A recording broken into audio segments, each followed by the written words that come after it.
Let's get that real shit out of the way. Would bitching about wrestling help? A little bit. A little Yeah. bit.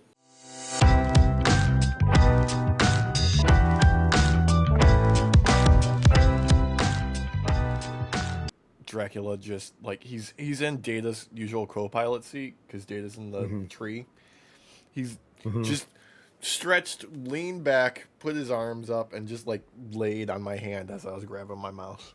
He's just he's such an adorable little bastard.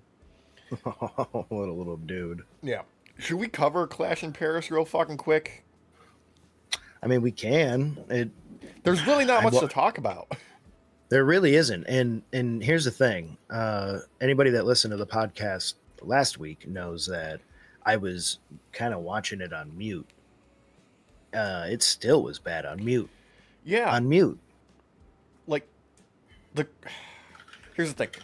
The French crowd, while great, Mm-hmm. was also annoying as fuck because it became clear as the show was going on that they weren't actually engaged what was happening in the ring. They were just entertaining themselves. Uh-huh. Which I'm not gonna lie to you, even though yes, you could see that as annoying, I kind of had fun with that part of it. Because at least they were like, you know what? Just screw it. We spent all this money. We're gonna be poor for like 19 months now because we went to this thing. Yeah. Let's just have some fun. And honestly, I think we called it with Rusev and Sheamus being the best worked match of the show, but I Mm-hmm. still didn't feel anything for it. Nope. Is unfortunate because like they Yeah. put on a great performance, but I don't care about Rusev or Sheamus right now. Yeah, no, same here, and it's unfortunate too. Oh, I'm getting a little bit of lag from you. It could have really made something out of this rivalry. Yeah. Oh, yeah, I see it on your end or from you too. Yeah. There we go.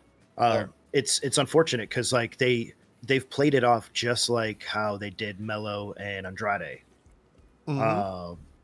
They've played it off just like they did with Braun Strowman and Bronson Reed, Well, where it's just this constant either like they're constantly either clashing in the background or it finally makes it to the ring like the Andrade Mello stuff. And it's like they rehash the same kind of style storylines. I'm not going to say it's one for one, no. but they're similar enough where it's hard not to not notice it. The thing I'll give them credit for with the, Braun Strowman and Bronson Reed was it was dynamic.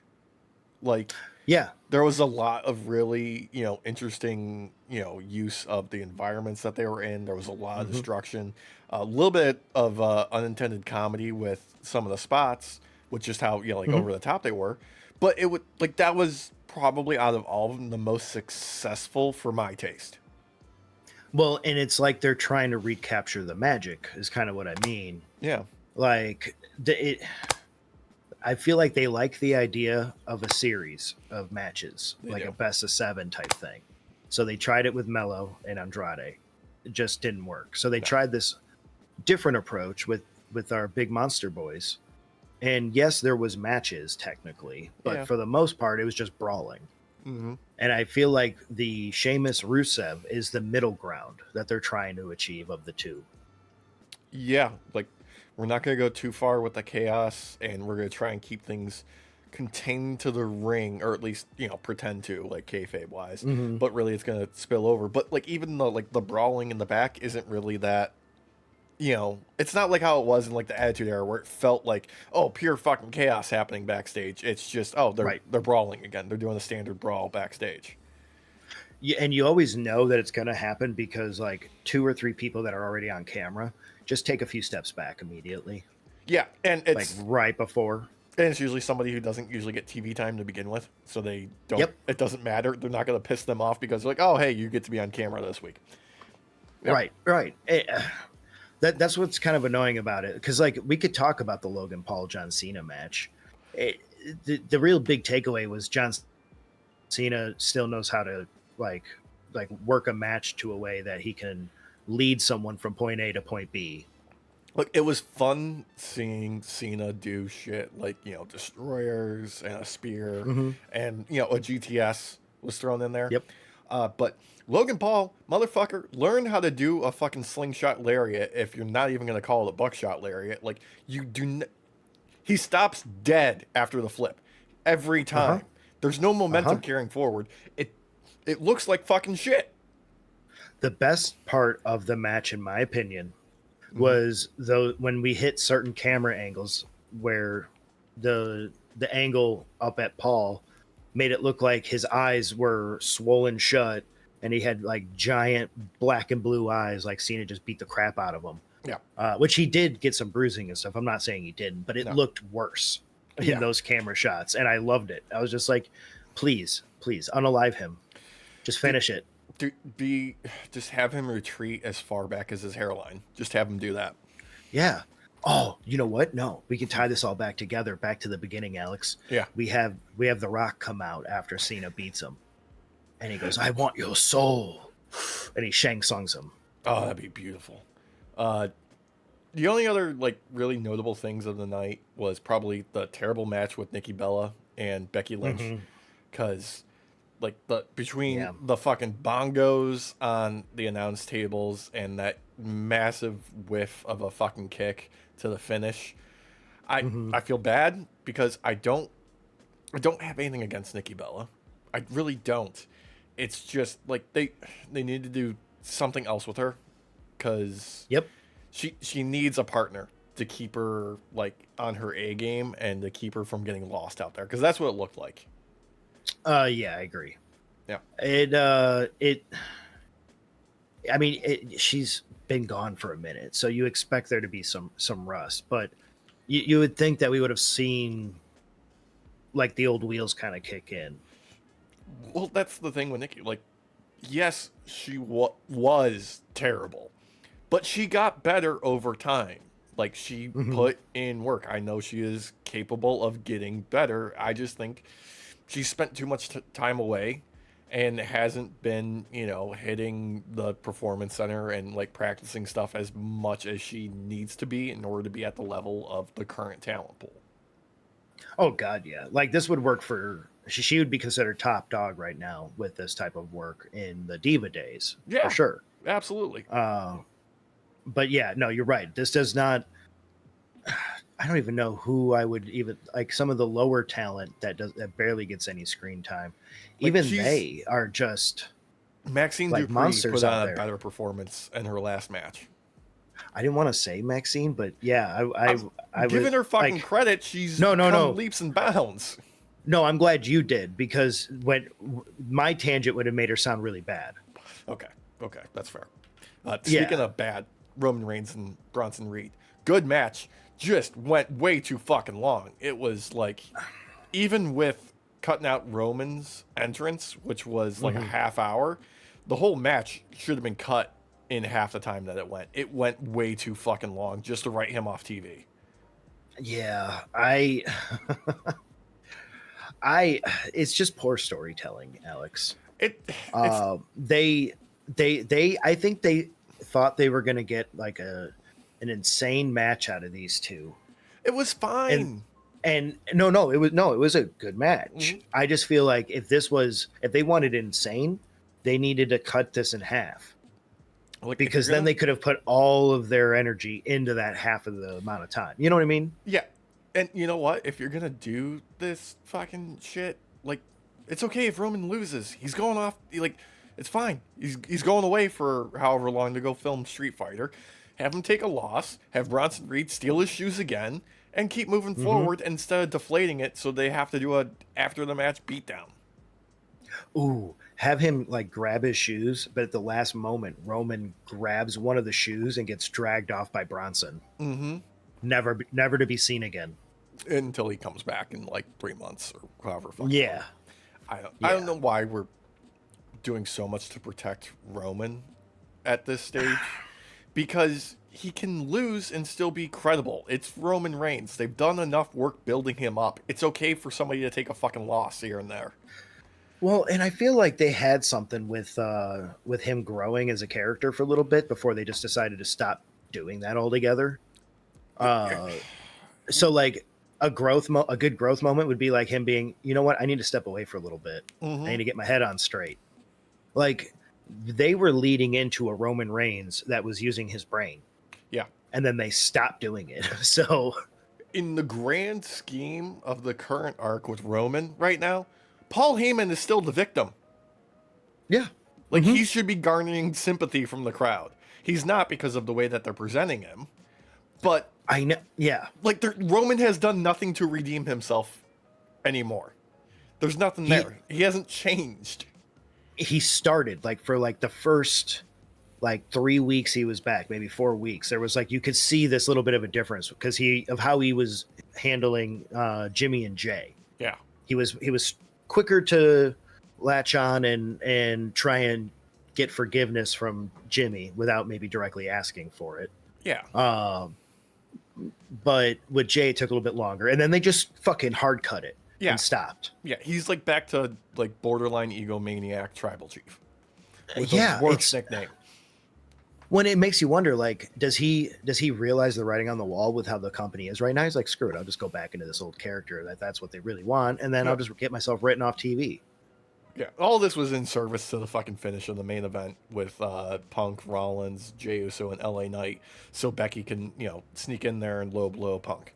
Which, like, I said this last week, this isn't enough to get me to boo Becky. She's too entertaining to be booed. That's just the problem. Plus, it's kind of on brand, to be honest with you. Like, if you really wanted me to boo her, she had to like legitimately knock some of Adam Cole's teeth out. Like, she would have to do something like that to that extreme for me to be like, okay, all right, you know what? Yeah. You've gone a little too far. Mm-hmm. Oh God. But that I mean, that's Clash in Paris in a nutshell. It was okay. Like, it was just okay. Well, and dude, speaking of the main event too, the best part of the main event was Punk. Like, the main event itself was kind of meh. Dude, his fucking selling after the match, like jumping through the table because he bounced off of it earlier. The fucking God, like all the work he was doing, like when the cameras weren't on him, fucking great. Right. But LA Knight put in a good performance. They had to fucking, like, for some reason, beat the shit out of Jey Uso to make it so there's no chance in anybody believing he was gonna win, just deflating it all. Well, and here's what's dumb about that too. They originally were making Jey Uso the type of guy who would get his ass beat, and then all of a sudden his Super Saiyan mode would unlock. Yeah. Like, when I saw him getting his ass beat, no joke, I for a moment forgot that WWE doesn't care about writing anymore. Yeah. And for a moment I was like, oh, Jay's about to go nuts. We're gonna get like a mediocre to good spear now. Hell yeah. Like, but no, they just had him get his ass beat. And I mean, to be honest with you, it was like a backyard beatdown. Yeah. And at no point in time did I ever believe that LA Knight was going to pick up the win. Nope. 0% chance of him winning, walking in and throughout that match. I hate this. Okay. This is what I hate. We have been begging for LA Knight to move up the card. Begging. And when they finally do it, they do it in such a way where there is no real storyline for him. And it makes me go, why is LA Knight there? Like I used to do with Candice LeRae. Yeah. And I don't like that. He's just there now. He's fucking furniture. He's just been other guys in WWE after he has like legitimately risen up the ranks on his own fucking riz. They literally had gold on a platter in front of them when they had the LA Knight Jey Uso rivalry going on. Yeah. With the Yeet Yaz. Mm-hmm. Or the Yeets, depending on which way you kind of looked at it. Yeah. LA Yeet. There was something there, and then they just were like, nah, let's just breeze past that. Yeah. Like, the only important thing out of Clash in Paris is it started the conversation and the foreshadowing of the rest of the week for WWE. Because nothing else really fucking happened that anybody cared about. Because we start off with Raw, kicking off fucking hot, get the recap because they're still in Paris, still in the same arena, and Punk is just waiting in the fucking garage for Seth to show up. Just like waiting. begging for it. He's like, I'm not moving from this spot. It's the only way in. Somehow Seth still gets in. That's, completely just besides the point. Just like, okay, fine. That's just going to happen. Well, it makes you wonder, too, like, where did the fans come in, CM Punk? Mm-hmm. Did they all come in through that door? Did you watch every single fan come through that door? Yeah. Oh, God. Anyway, there's stuff with, Bronson Reed and Braun Breaker bitching to LA Knight, who's doing the promo in the ring. Or was it Jay? I don't even fucking know. Jay. Yeah, it was Jay. Because I was Again. fine with the content, but Braun Breaker repeated his line about 6 goddamn times.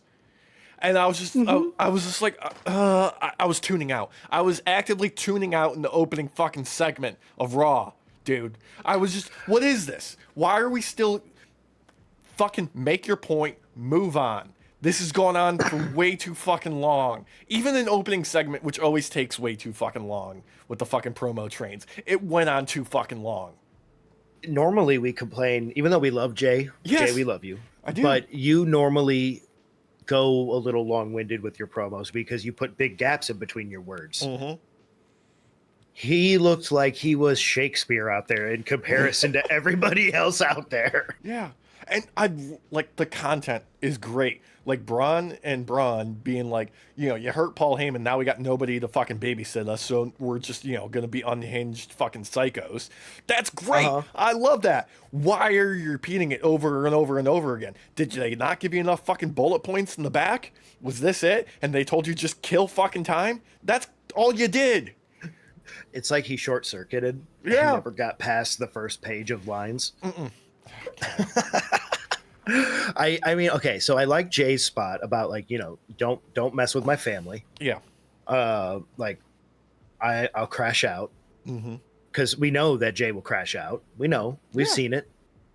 But then, yeah, you're right. Bronson and fucking Braun come out here and they're acting like what's their faces from Teenage Mutant Ninja Turtles? Bebop and Rocksteady. Yeah. Yeah, like if you're gonna make them these type of characters, you need to play into them being stupid. Then, yeah, like if Braun's gonna keep repeating his line, you need to have Jay be like, "Oh, you're repeating yourself." Yeah, like you need to make it actually real instead of just him fucking up. Yeah, like otherwise, all we're seeing is like, what was this, like 20 minutes long, 15 minutes long? It felt like 45. Yeah. It felt like 45. Like everything on WWE shows this week just felt like it took for fucking ever.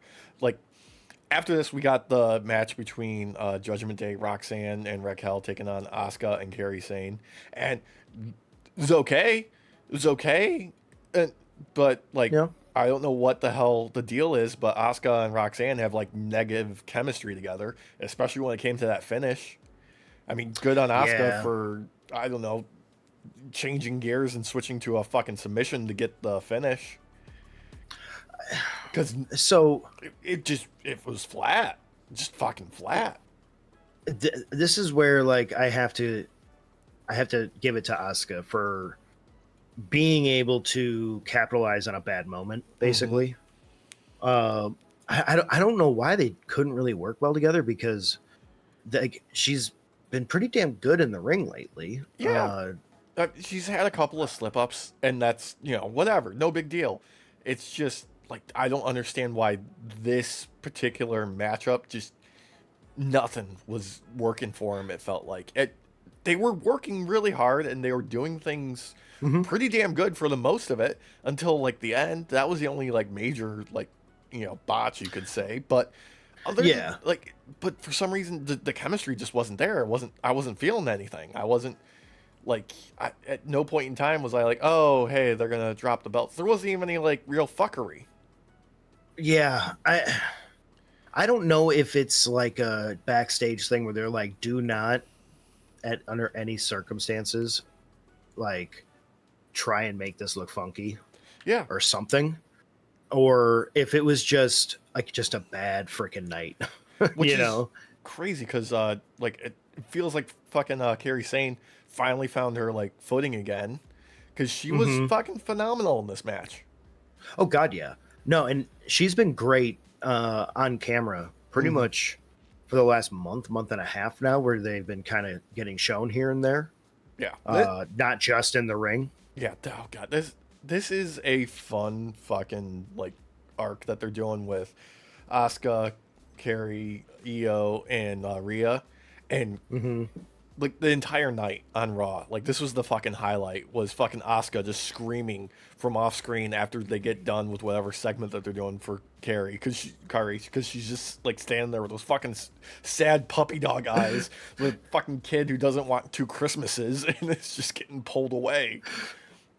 Io is the dad that found the new girlfriend, Rhea, Well, and is now moving out into a new apartment that's like 2 or 3 miles away. yeah. Also, loved Rhea's response to Drake referring to her being all over his algorithm as his muse, and her being like, "I'm a bigger Kendrick fan," just flat out. No, Love it. yeah, Love it. He did an interview the other day, and he tried to blow smoke at some of his ops, and nobody got the joke about there being fake diamonds in chains in Miami, which I got the reference, like it was stupid, yeah, but he was like, "Oh, nobody got that." dude. It was as flat as Will Smith's AI generated crowds. I forgot about that. Oh God. Dude. Oh my God. You know those tickets aren't selling, man. No, they're not fucking. Who the fuck wants to see Will Smith in 2025? Have you heard any of his recent fucking music that he's put out? It's just bad. Okay, so I'm not gonna lie. I did not make it through a single song that I've heard. But I've made it about a good 15 seconds, maybe 20. Yeah. Into one of them, and it's bad. Like It's real bad. It does sound like AI wrote it for him as well. Even the fucking freestyling about breakfast sounds like fucking Chat GPT. Yeah. I was like, is there a hyphen in there somewhere, brother? God. Anyway, this is all diverting us from talking about fucking this dog shit fucking Raw that wasted so much time. Oh, so bad. Speaking of wasting time, Finn Balor and Dragon Lee coming out to just like Dragon Lee got TV time. That's the headline here. Yeah, basically, and he didn't have to be like in something AAA related, or PLE related to get his ass beat. He still got his ass beat, but which makes no sense. I'm not gonna lie. Yeah, like I would think that he would be able to go 1-for-1 with Finn Balor, and that is not the match we got.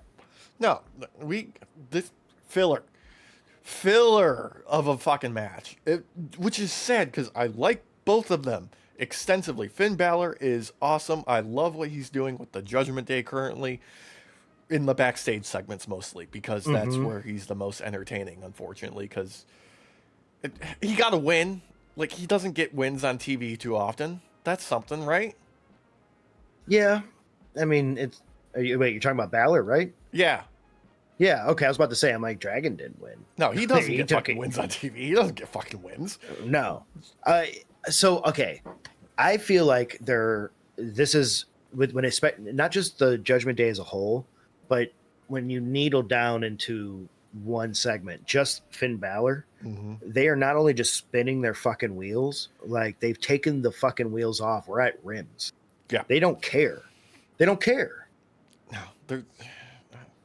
We would have had a breakup of the Judgment Day. Yeah. Or a coup. A coup de grace? A coup de grace. And we'd have like some sort of like amalgamation of Finn Balor and the Demon. Yeah, but it's probably just because of like Liv's injury that we're just spinning our wheels with them right now. And sure, they're like, we can't pivot, so we're just gonna buy time. But you could totally not have her around and have that be another reason why Finn feels like he's comfortable doing it. Yeah. Or God, keep playing up the fucking like the shrine, the Liv, and acting like she passed away, but that got dropped after what, 2 weeks. 2 weeks. Yeah, 2 weeks. I think maybe one. It might Yeah. even been one. Alex. I don't think she even got mentioned. Did she get mentioned this week? Even a name drop? Nothing. I don't think so. God. I don't remember hearing her name. That's- Like Demonito. They could have Demonito talking into Finn's ear, telling him to fucking like implode Judgment Day. Yep. Fucking puppets have never been more over in WWE right now. Between Demonito, Yaska, and Lily. Like, that's fucking prime fucking TV. Well, they're still using Lily, I guess, on SmackDown. Technically, yeah, but it's not so much in a like we're using. It's more like just kind of there. Yeah, she's kind of there. Speaking of kind of there, we had Penta and the War Raiders taking on the New Day with Waller. Most of this was in the commercial, wasn't it? Yeah. Actually, funny story. This one was in 2 commercials for me. It was in picture for the first one. Yeah. And then the second one, it just played a regular minute and a half of commercial. Yeah. I don't think I have no memory of what actually happened in this. Like, I got nothing. I don't actually. I can tell you that there was tiny people fighting on my screen for a little bit. And then I had like 2 or 3 Tide commercials basically in a row. God, dude, I think somebody counted around like the hour 30 mark on SmackDown, and they were at 22 Pizza Hut commercials. I wouldn't fucking doubt it. Sometimes I swear, dude, it's like you just see the same commercial over and over again. Like there was one, I don't remember what pill it was, but like the narrator hyper focuses on how like you need to be careful because this pill will give you fucking depression. Like you will be suicidal. You'll be unalive. You'll want to unalive, dude. Like within a very short time frame. I love the current generation of pharmaceuticals that we get advertised to us here in the U.S. these days, because all of them end with, do not take this if you're allergic to it. How the fuck am I supposed to know if I'm allergic to? The other aspect is the ones that don't explain what the medication is for at all. They're just like, yep. Ask your doctor about it. Why? Why would I? Yeah. Okay, but that's been an issue, though, since we were kids. That's true. One. That specific one. Yeah. Because so for all of you youngsters that watch us, all you 12-year-old, all the folks internationally that don't have to deal with this shit. Yeah, the big one that they used to have to tell you about with every pill back in the day was it caused anal leakage. Oh yeah, that was the big one. That used to be the big one all the time. That was a side effect of Olestra, right? Yeah, but then everything gave you anal leakage. Like, it was in every fucking commercial. Yeah. Oh my god! Oh, and then the other one was, and it's still going on to this day. But anti depression medication, literally giving you depression. Yeah, This may cause depression. This may cause suicidal thoughts. Congrats. Oh, you're already having those? Well, now you're. Yep. At least you're a goal exponentially. It'll help you complete your goals. Yeah. Oh shit. God speaking damn. of suicidal thoughts. Dude, we remember more of these 90s and early 2000s commercials than we did this match, and we just watched this match the other day. Mm-hmm. Well, what we could outside of the commercials, of course, but god damn it, motherfuckers. Look, main event, AJ Styles, Dominic Mysterio, IC title on the line. And the best thing about this match was just how much the crowd loves AJ Styles. Like, they were like red hot from the moment he made his entrance all the way through the commercial break up until Dominic Mysterio's music hit. Like, they were on their feet the entire time for him because, Paris loves AJ Styles. I mean, it's hard to not like the phenomenon. Yeah, that's true. He has a certain kind of riz about him when he comes out, where it's like dad riz meets like late 80s, early 90s hair metal guy. Yeah, like he would be touring with like Jethro Tull. Yeah. Or he'd be like the roadie that is also the bouncer and the security for like Styx. Oh shit. And that's better than being, the bass player for like, I don't know, Foreigner. True. Yeah. That's true. That's about as bad as being the guitarist for Survivor. No joke. They were in a fucking commercial the other day. That's why I brought it up. That's why I Yeah. brought it up. Oh my god, dude. They look fucking haggard as shit. I had to explain to Christina who they were. And she was like, who? I'm like, the Eye of the Tiger guys. And she was like, oh. And then I was embarrassed to tell her how many of their concerts I've been to over the years. Oh. And especially after finding out that like half of them are like just raging MAGA chuds. Of course they are. Oh, yeah. Yeah. So I was like, ooh, I don't know about that. You can go Eye of the fuck yourself. Yeah. Oh god, dude. We've diverted so hard of talking about Raw. We're talking about because the best part of Raw was AJ Styles. Well, in France, yeah, absolutely. The other best part was like the unfortunate main event with, Punk facing down with Becky Lynch. Okay, that you have to give it to Punk though. Yeah. Because he had some good words for her. He carried that segment. I nothing against her. Her style's fun and all that. Yeah. I just feel like it didn't resonate well. It was No, I'm gonna give Becky credit because like the way that she was slapping the piss out of him and like poking and prodding him was fun. That was fun. That was great. That was just fantastic. And her like talking shit to him as he's leaving the ring, like she didn't let up. That was the part that was great. Like, I got your ball sweat on me. It was a fucking hilarious line. That's what I mean. Yeah, Becky Lynch is too entertaining to boo. What I mean is like Punk still, like, he owned the camera the entire time. Yeah. Punk has just a way of just selling body language super well. Mm-hmm. He doesn't always have to say something, and he's really good at that too. Yeah. And yes, like the moment with Becky was fun and everything. I just feel like, you're gonna regret kind of putting your hands on the Second City Sun. Like like I did enjoy what was the line that he had about hijacking the show. Like, I'll stay here all night and we can like sing until Seth shows up. That was solid fucking work there. But I mean, yes, Dracula. Hi. Aw, little kitty. He woke up so that he needs to be reminded that somebody is here with him.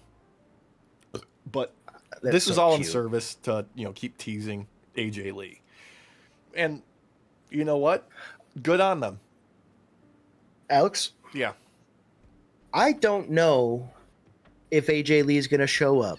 I don't know what could make you think that AJ Lee is going to show up. It's not like her name was spoken by someone I I shouldn't say respect, but enjoy a lot. Yeah. And the crowd too. The Punk was real happy to say her name. Yeah, he was real happy. That little pause he did before, you could see that Grinch style grin he got on his face as he was about to say it. Dude, CM Punk is a wife, dude. We know that. That man loves his wife, rightfully so, because she's fucking awesome. Yeah.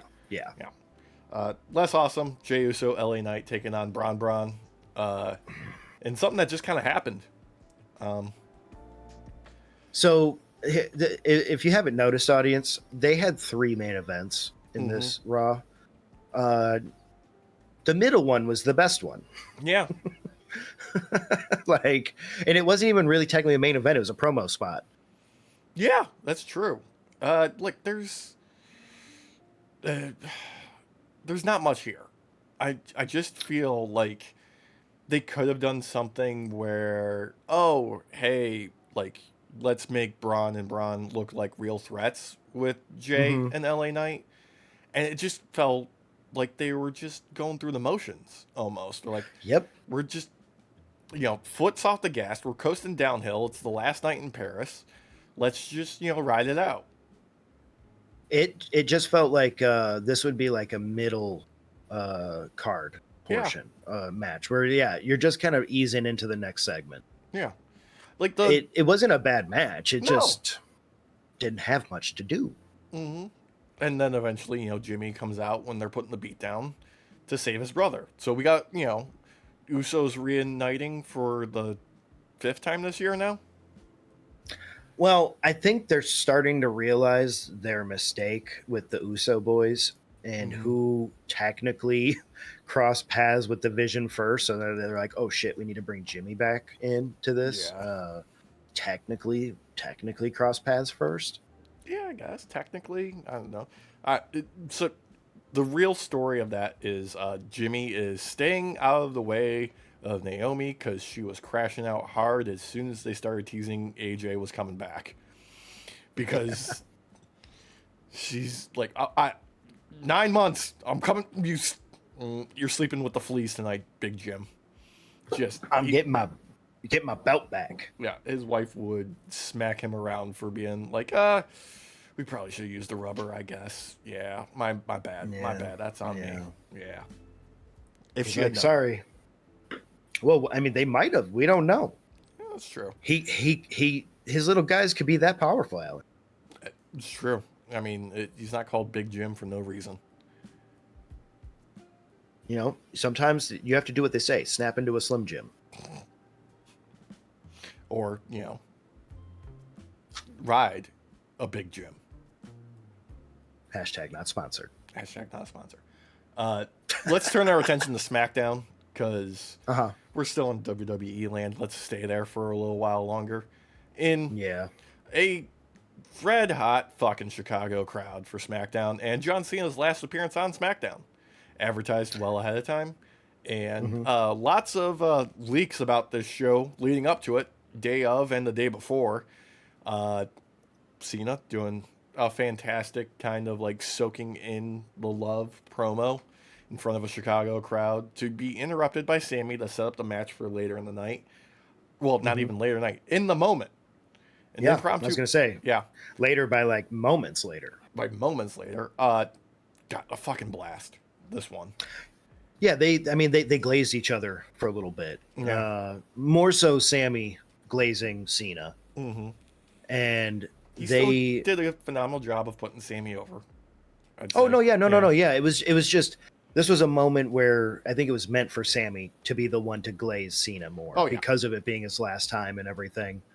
And then goes right into like, I want to like basically be a working champ and putting the title on the line. It's always going to be on the line. Yeah, Open Challenge season is ripe for the US title. And what better way than to have it be challenged by the man who kind of set that very type of challenge up, John Cena. And Cena was about to walk out right before that moment. He was like halfway out of the ring. And he was like, ooh, one more belt? Yes, please. Maybe? Yeah. The match itself was fun. I really, I love this a lot more than the Logan Paul match. There was only one thing about this match that did not need to happen whatsoever, and this would have been an amazing match. Yeah. I know you know what it is. I just don't want to say it because it made me mad. Yeah, Bork Laser shows up to F5 Sammy and Cena a couple times and then leave. This was he kind of leaned against the ring for a little while. I think he was too tired to leave.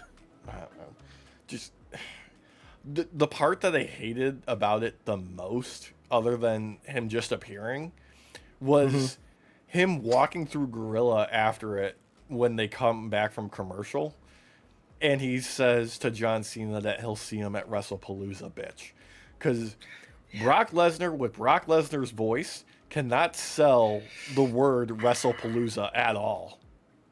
I died laughing because he had sorry for anyone who might have just heard my mic get booped. Yep. He had to say WrestlePalooza, and with his type of voice, it gets really high pitched. He's like WrestlePalooza, and then he had to go back to say bitch, and you could tell he tried to go back down into a lower pitch. It was just like it was a Mickey Mouse by that point. He's like, little bitch. Dude, I'm gonna throw this out there. We didn't hear a bell ring. That match isn't over. It had never ended. No. There was no disqualification. There should have been, but there wasn't.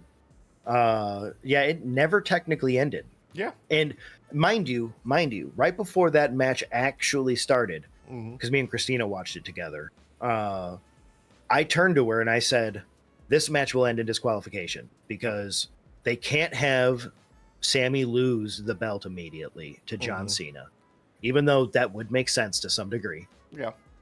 Because Cena started all that, so I would expect him with his legend status to be able to overcome. But vice versa, they can't have Cena lose either because it's his final time on SmackDown. Yep.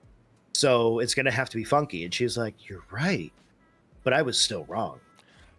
Now, It never ended. Here's the fun thing that an eagle-eyed viewer pointed out online that I saw after the fact. If you rewatch the opening to SmackDown, when they're showing like everybody making their entrances and Punk being there, you can see Brock in the background walking into his trailer. Ew. Yeah. So it was already ruined. Yeah. Like he. Yeah. Yeah. They did an uncharacteristically sloppy job once again in WWE. There's so much like people who are doing good stuff that gets fucked up by just these smallest little things that are just like, oh, that is glaringly obvious in this product. Well, and it sucks too because like we've been praising their cameramen and camera people for a while. Yeah. Because they were one of the few bastions left of people who cared about what they were doing. Yeah. I don't want to say that camera person didn't care. I would say the editor pulled an editing Derek and didn't notice something because they didn't pay enough attention. Let's be real. Brock doesn't give a fucking shit. Well, yeah, he's at blame too, but it slipped through the editor. Yeah, it definitely slipped through the editor. Look, there's lots of because they could have zoomed. Yeah, there's lots of things that just slip through, unnoticed, partially because nobody gives a shit. Much like this Damian Priest and Aleister Black match. Oh God, dude! Remember when Damian Priest was World Heavyweight Champion? Yeah. Do you remember when we found out that Aleister Black was a legend status in WWE 2K25? Equally surprising as the other. Yep. Oh God. This match would never make me believe that Aleister Black in WWE 2K25 should be a level 20 plus. Nope. And vice versa. Damian, I would never expect him to be like, if you had asked me a year ago, would he be a mid-card guy? I would laugh at you. Yeah. Like they've done phenomenal momentum with him. Like they strapped a rocket to Priest back. He was champ. He was, he had the feud with the Judgment Day. They were headlining. Well, let's move him to SmackDown and just place him solely in the mid-card. Solely. And now, not only in the mid-card, like, give him literally fucking nothing to do. Yeah. They made him go up against a guy who is legally not allowed to be pinned. Medically, Derek, his back is injured. He cannot lay on it for more than 2.5 seconds. Oh, okay. Is that that's what it is? Yeah. That explains the pin then that happened at Alley, where he had to lay on his back across Damian for a good solid, I don't know how long's the pin again? 3 seconds? Yeah, 3. That. Yeah. It lasted longer. The camera pulled away. Neither of them moved. Going back though, this match started with Damian coming out. And he looked good. No joke. He looked good. It was like, okay, cool. We're going to have Damian back. Like, I don't really like him being in the mid card, but you know what? I'm just happy to see him on camera at this point. Yeah. Because WWE just fucked him bad. Just real bad. I just forgot about him. Well, and I can't deny that he fucked himself too with some of the sloppy pins and stuff that happened like a year and a half ago. Yeah. But fucking Aleister Black comes out to cheap shot him. And this is all after like we got a promo from these two where like Aleister's like, and you know me to follow the rules until I don't. Dude, and then he does this weird look at the fucking camera. That fucking vignette. Because legitimately, like initially when he came back to like WWE, he's like, I'm not gonna do like the metaphors and the platitudes and all that like shenanigans, and then he goes right back to doing it. It's all he did. That's all he does. He speaks in fucking riddles. That promo only works because the editor cared enough with it to add shit. Because imagine none of the effects added by the editor. No. Imagine Oh, none of the color correction, none of like the flashing, none of the sound design. That promo would have sucked balls. That would have sucked as hard as the one that we got with Drew and Randy later, where they filmed Drew in such a way where he looked like about 5'2" backstage with the camera angle. And the cut in between when they're saying RKO and Drew McIntyre just made it unintelligible. Oh my god. Okay, so first off with that one, they made him look like JD McDonough. Like, I don't know how, I don't know what lens they used, but they made his head massive and they made him so short looking. I couldn't stop laughing every time they cut to him, because it started off with like a high angle and then they realized lowered it down a little bit. Yeah, and the fucking horizon is still like below his ears, and it's still making him look tiny as fuck. What the shit? Oh my god! And then they do this upward angle with Randy. It's not like a full like extreme up. No, but it's like a slight angle. It's like a very 15 degrees angled up. Yeah. It's like for someone who's like an inch or two shorter than him, looking at him eyeball to eyeball. Yeah, it's not bad. They fucked Drew with that, and then they top it off with him with. Oh god, they have Drew split his name up into 3 syllables, so that it can fit with RKO, and it was so fucking dumb. It was fucking cringe, bro. The way that it's split, it actually is a lot more jarring than if they just did RKO and then cut to Drew going McIntyre. Yeah, which still would have been a little jarring, but that would have been more acceptable. Yeah. It would have been jarring for a different reason. Like, I just stagger it differently. R, Drew, K, McIntyre, O. That, you know what? That's even better. Yeah. That actually is better, because then it actually kind of follows like the knuckle. So yeah. I like that. Yeah. Tell you what I didn't like. Speaking of what I didn't like. Julia taking on Michin for the U.S. title, because, my God, no reaction for anyone in the ring. I felt really, really bad, because this was not technically a bad match. This was an okay match. It was okay. It was definitely a mid-card match. Don't get me wrong. Mid is the best definition for this. Yeah.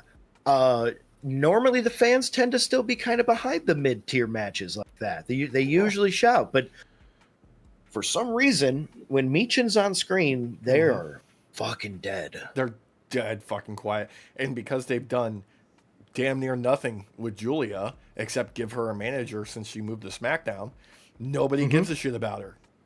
Nope. And not only that, her manager has had more time on TV than her. Yeah. So, like, what? Yeah.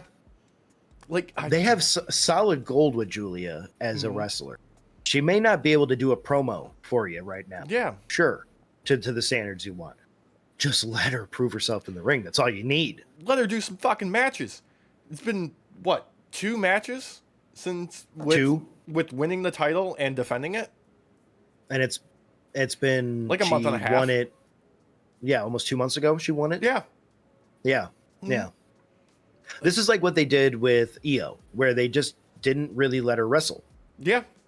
And God, at least with fucking Io, like, we got some appearances with her, backstage, like, doing stuff occasionally.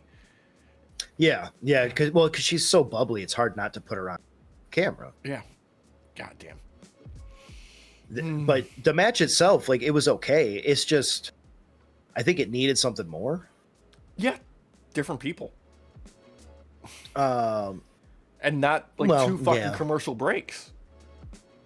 I think part of it is Michin needs to find a gimmick that works for her. She needs to find a gimmick.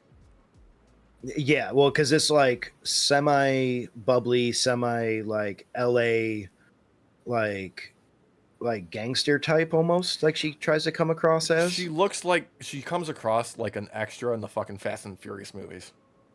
Yeah.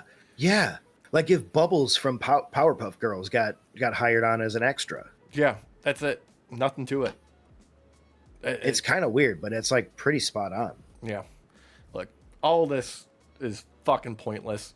even the fucking opening match and fucking Brock coming back doesn't mean a goddamn thing, because the only thing that people are talking about is the main segment with Rollins. Surprise, he's here too, along with Becky and Punk. And, just fucking edging. Edging until the last 2 minutes when AJ Lee's music hits, comes out, just slips right back into fucking place like 10 years has not passed. The only thing that's changed about her is her fucking legs have doubled in size. Jesus fucking Christ. And she throws down with Becky, setting up what is probably going to be, Punk and AJ taking on Becky and Seth at WrestlePalooza. I mean, don't get me wrong. I'm glad AJ's back, but she needed someone like Becky to be able to sell her return as well. Yeah. Oh yeah, Becky did phenomenal here. With with both like the facial expressions, the physical selling, and I'm gonna give credit Seth too there, because like when he flopped over the barricade to come get Becky, was, you gotta give him credit where it's due. And god damn, them being bumbling heels is way more fucking entertaining than Seth being a mastermind fucking piece of shit. Oh my god. And speaking of bumbling, when he was like, get over here, because he's on the other side of the audience. She goes running around the stairs, runs right past him, goes, oh shit, oh yeah. Turns around to go back to him, gets fucking railed. Yeah. Well, maybe railed is the wrong word. Shaken down. She gets clocked. Yeah. She gets clocked. Yeah. Fucking hilarious. And again, someone like Becky you need, because she can do that kind of Looney Tunes kind of shit, but still have it be serious. Yeah. And her and Seth always work really well together. Like, that's just always a given. So you're going to get some gold. Yeah. When those two are kind of paired up. I feel like he kind of lets loose a little bit more when he's with her versus when he's by himself, or with a group that's not with her. Well, not with her, but you know what I mean. Yeah, I know what you mean. Look, it's a competition between Punk and Seth on who is the bigger wife guy. Yeah. I feel like at the end of the day, it will be Seth and Becky as the top two that come out of this, because they're trying to sell Seth to us hard. Yeah, I mean, the fucking finish to WrestlePalooza match is fucking written in bright neon fucking letters over the fucking arena in Indiana. I believe it's where it's going to be at. And it's going to be, oh, hey, there's going to be, there's fuckery afoot. Yeah, that's the smell. Yeah, that's the smell. That's the smell of fucking Indiana. Oh, you know what? You know what would be actually really fun? If they did like a funky intergender match where each pairing still has to pin like the opposite. So like either Seth has to pin Punk or Punk has to pin Seth. Yeah. And then vice versa. Becky still has to pin AJ and AJ still has to pin Becky. Yeah. So even if like one pin happens, then it's just the other two finally fighting in the ring by themselves. So you could have Seth win. You're setting up 50-50 booking. Yeah. Yeah. They love doing that. You know they love doing that. You're giving them like ideas from their own homework.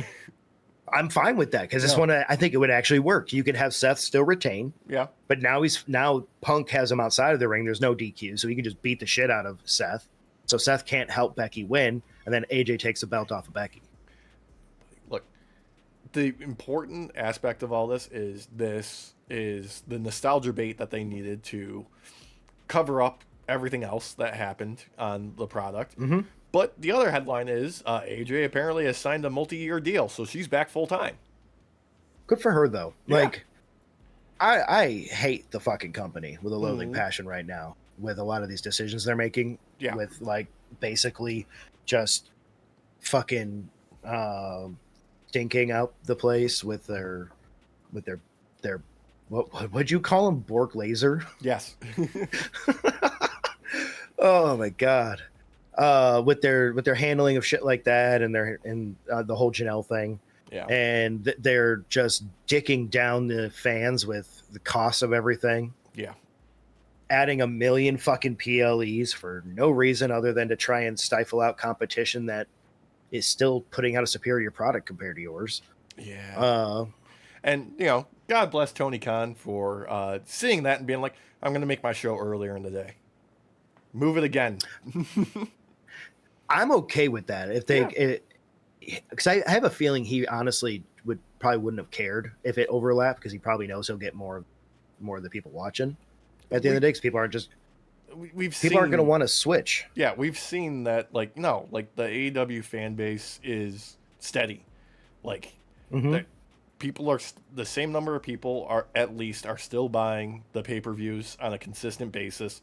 The ratings are pretty fucking consistent, week to week, not knowing what the actual fucking HBO Max numbers are because that's fucking streaming and who the fuck knows what's actually true there.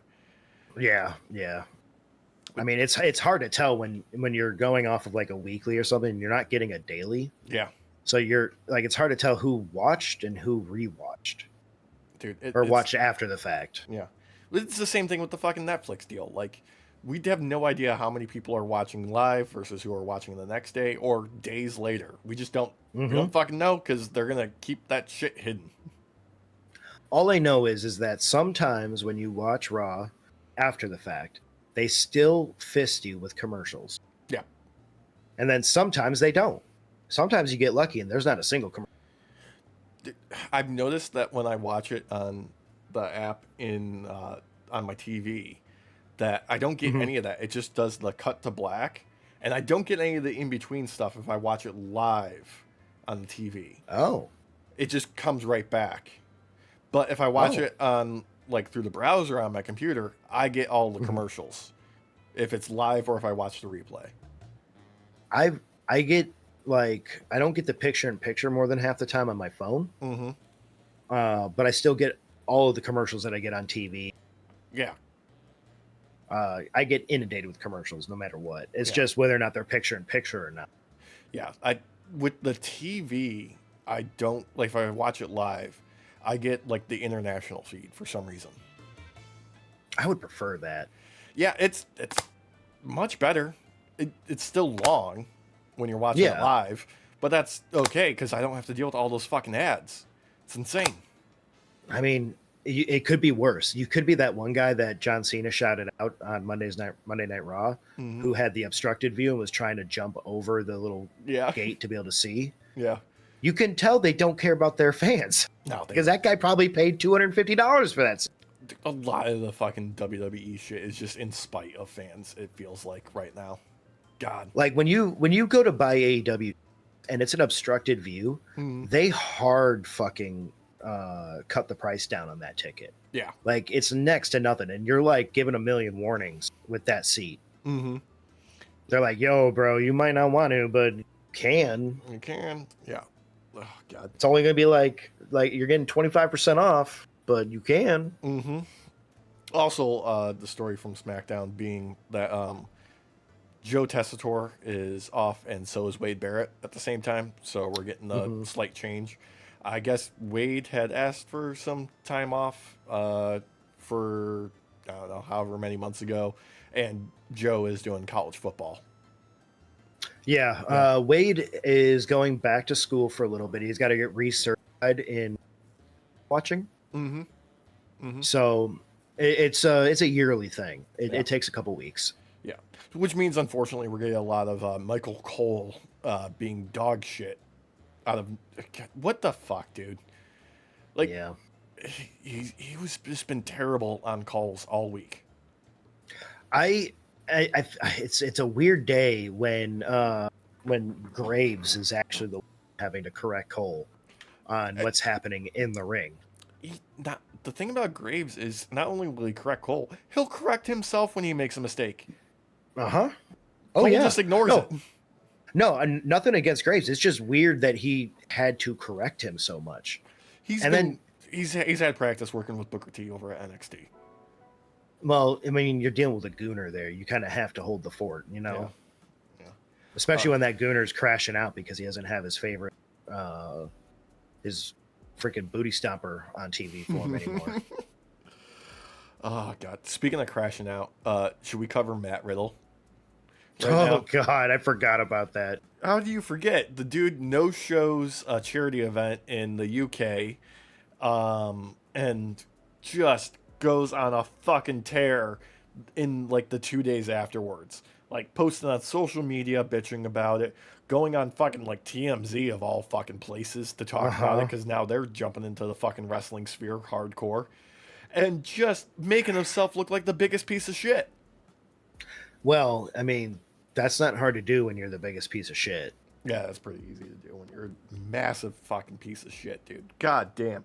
Just a fucking embarrassment. So, charity event in Mm-hmm. the UK, booked Matt Riddle, and when he found out that they were going to fly him out like 2 days ahead of time, so he'd have to be in this little fucking town in England for longer than just the fucking show, said, I'm not too sure about it. We'll see.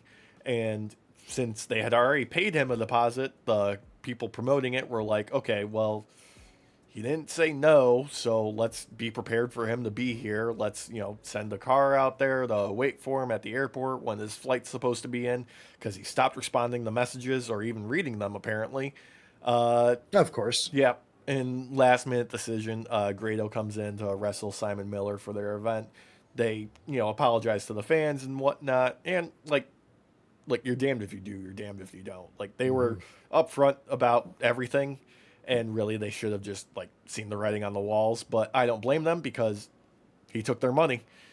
You know? I mean, I feel like they wanted the rage bait that came with Riddle to begin with Yeah, definitely. because they wanted eyes. Yeah. It's basically like booking Raja after what he did to Psycho Stu. Mm-hmm. It's not the same degree, obviously, but Oh, same kind of like mentality. They want rage. yeah, they do. They want rage bait. Riddle's a piece of shit. So like right there and then, I wouldn't have won. No. But like, I could understand someone wanting to go simply for the fact that they might be able to cuss him out.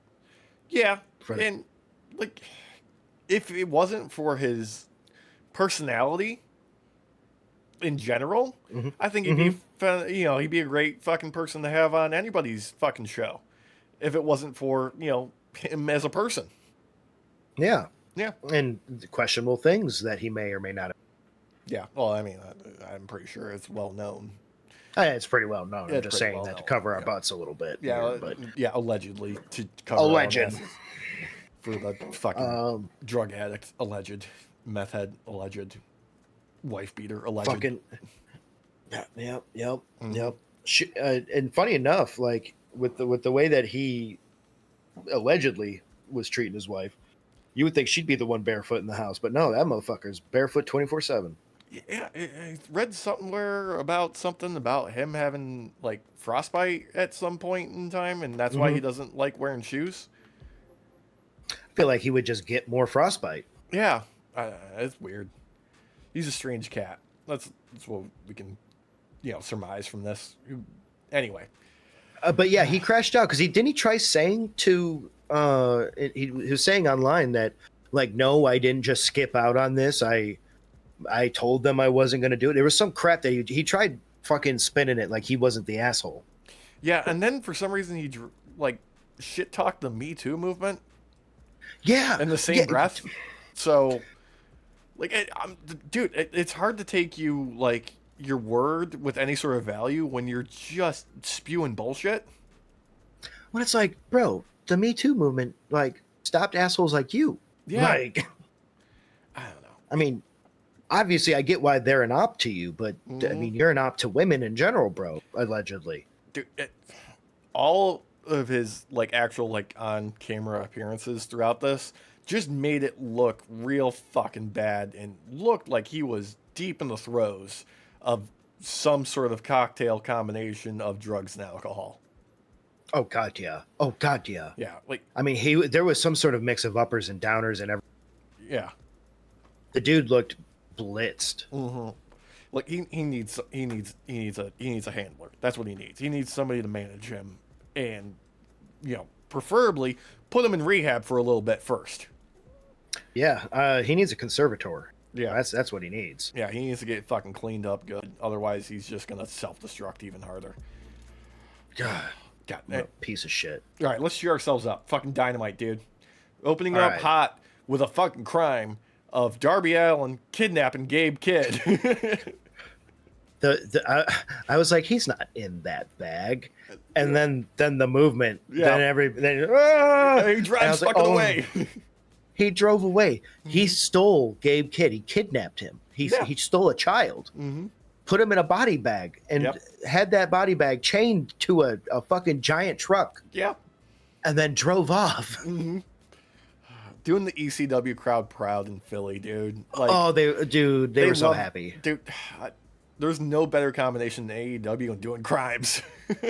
Dude, they if it's breaching something of breaking like human rights, like Mhm. some sort of violation, they are gonna skirt it. Yeah. Oh god.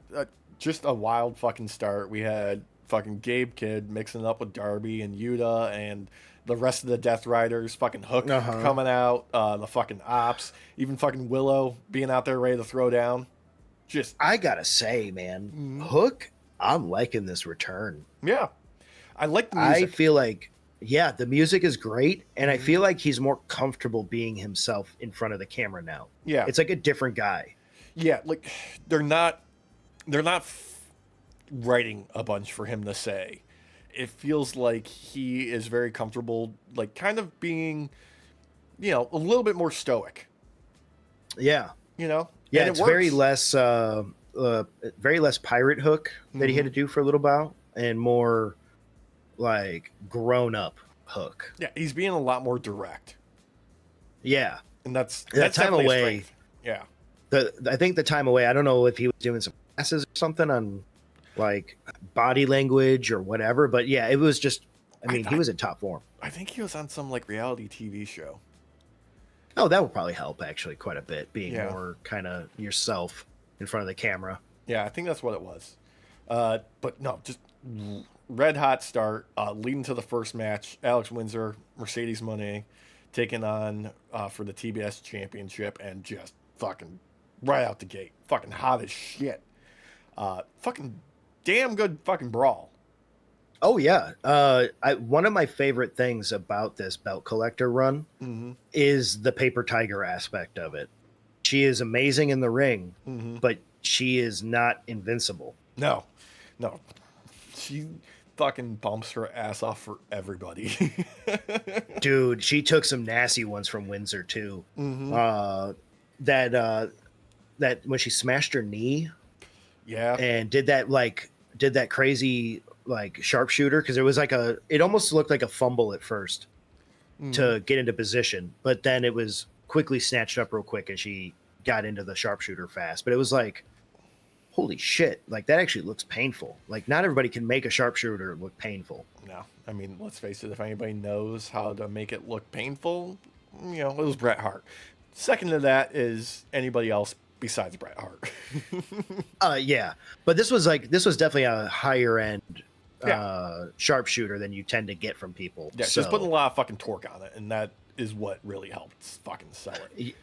Yeah, this was a beatdown. This was literally just a beatdown. I felt like, other than like the Tony Storm match, this was another one where it really felt like Mercedes was on the back foot almost the entire time. Yeah, and honestly, that's what's working about this run for her with all these fucking belts, is anytime she's actually challenged for it by a serious competitor, like, Tony going up. Well, actually, the TBS title wasn't on the line for that, but, Athena, fucking now Alex Windsor, like, she makes it feel like it could fall apart at any point in time. Like, there's always desperation at play, like, trying to hold on to this title or any other title that she competes for, and it's fucking dope. And, despite getting the win, surprise, surprise, motherfucking Rio's here and just gives the drop kick of her fucking life to Mercedes' face. Dude, God damn. that looked like a real hit for a moment too, until I saw the exaggerated jump away from that Mercedes did. Yeah. I was like, oh shit, that's real. No, that's not real. No. But it was devastating looking though, dude. Those fucking Joshi wrestlers, man, I swear to God, they lay shit in fucking thick, and it makes it so much fucking better. What came next? Mark Briscoe comes out bitching about Don Callis and his family. only for Don Callis to be like, all right, fine. I've got like a billion fucking dudes here. You're going to face off against Lance Archer, you know, our designated pin eater. But they still put on a fucking great fucking performance. Dude, this match was a ton of fun. Like, I know that this was more meant to service storyline over just watching a match. Yeah. But I got to give it to Lance, man. He plays well with Briscoe. Dude, Lance Archer is a fantastic utility big man. Like, he looks intimidating. He can do all of the big man stuff that you need, but him losing isn't really that big of a deal. And if you want to build somebody up, Lance Archer's a great guy to have in there because he looks fucking terrifying, but he's a believable person to take a loss. Yeah, no, and it, like, you put him up against someone like Briscoe, and you know Briscoe's going to have to kind of step it up a little bit. Yeah. To overcome. And it was a lot of fun because I feel like they played that dynamic really well, where Briscoe is kind of the chaotic one in the ring, and Archer's kind of more reserved. And it works really well together, just as well as like seeing even Takeshita standing up against Briscoe, like we got to see before the match really started. Yeah. Oh, God. And setting that up for Collision, too. Fucking, all right. This, the thing is, we know Takeshi's going to win because he has to fucking win. And putting Mark Briscoe in that position is just like, oh, man, you're going to make me feel so bad for Mark. I love him so much, but he's going to get his ass fucking kicked. Oh, man, this is going to hurt. But that also, I feel like Briscoe's going to come out of that looking better. Like looking better from a loss. Dude, Mark Briscoe, you cannot make that man look bad taking a loss, getting a win. He's perpetually fucking over. Like, everybody loves Mark Briscoe because in losing he looks great, in winning he looks great, in backstage promos he looks great, live in front of a crowd he just is one of those guys that everyone loves him for good reason. He's awesome. Yeah, or even a last minute promo where you're in your garage, show off a little baby or something. Yeah, because God, that was like the 9th goddamn kid. Jesus fucking hell. It's okay. I had to move her. Sorry. Yeah, no, that all good. I am paralyzed because I have Dracula in my lap, and I don't know if you can hear just how fucking loud he is purring because I can feel it. I can't hear it. Yeah, but I have heard it before, though. Yeah, when he was stretched up on you, I've heard it before. When he was right by the mic. Yeah. God, this cat's so fucking great. I am the only one in this house that can literally just pick Grandma up. Oh, dude, you need help. I just like, here, you go to here and you go to there. You go here, you go there. I am the puppet master. Look, let's get back into it. Yeah. Let's get back to AEW World Tag Team Championships. Brodito, Death Riders. Fucking blast. Just a fucking blast. This was a goddamn fun fucking match. Goddamn, Brody King and Bandito, just those two, and I've said it every week that we talk about them. Those two together is like literal gold, man. Like unexpected pairing in my mind. Yeah. The way that they just can work together, it's because it's not like Brodito's this tiny guy. He's a big dude. Yeah. So it's not like beefy. big and small. Yeah. It's not like twins where you have a big guy and a small guy. No, it's beefy meets like extra double extra beef. Dude, with fucking meat skillets for hands. Yeah. It, like we said, like, I don't know how many fucking countless times. It's just, Tony Khan taking a pairing that you wouldn't expect and it being fucking magic. Yeah. And I mean, don't get me wrong. To get some gold out of Yuta because he has that hate energy about him that people just really need to overcome and be louder than him. Yeah. Even when he's wrestling, you can't hear much other than people just booing him. No, the other thing that you hear is just repeatedly, "Fuck you, Yuta." Fuck you, Yuta. Yeah. Oh man. I do want to put over Yuta's backstage segment where Harley Cameron and Chris Oh Statlander were getting yeah. interviewed, Yeah. and he was just chopping it up with Statlander and was actually legitimately funny. That was good. Yeah, It was like they're promising that the Death Riders would have their back. yeah. God. Also, Harley Cameron saying that they should challenge Brodito for the AEW World Tag was fucking great. Her revealing underneath her cat mask was cat makeup, also fucking great. God. Oh man. But it's got to be said though, Castagnoli and Yuta in this match, you forget sometimes how well these two actually are as a tag team. Oh yeah. Because they put on quite a show and they actually gave Brodito a run for their money. Like this, there was enough doubt in this match to make you wonder if the Death Riders were going to walk away with them belts. Yeah, I mean, Claudio is a fucking killer. He has been since he showed up, and the entire run, even with the Blackpool Combat Club to the Death Riders, he has always been the one factor for me where I've always been like, oh, Claudio's there, they can fucking win. Yeah, it's because Claudio is basically Northern Lion if Lion became Wrestler. And instead of playing like, what's he currently doing? He's not doing Bellator anymore. What's he playing now? Fuck. I don't know what he's been playing lately because I haven't watched it in a couple months. But Yeah. Northern Lion, for all you at home, for me, I was introduced to him with Binding of Isaac. Yeah. Oh god, dude, Man, it was like a decade ago. yeah, dude always has the correct take, and it fucking cracks me up.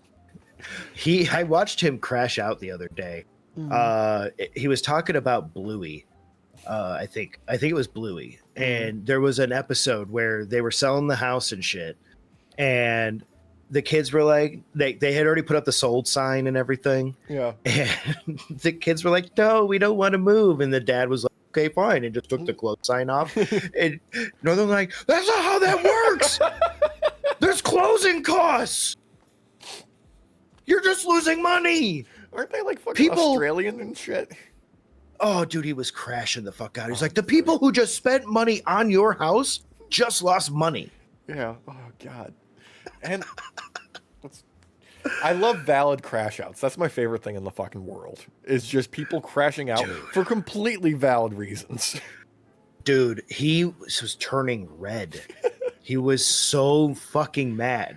And right before he was like, don't even get me started on that Bluey episode. And then it cuts to him talking about the Bluey episode immediately, like a second later. God, dude.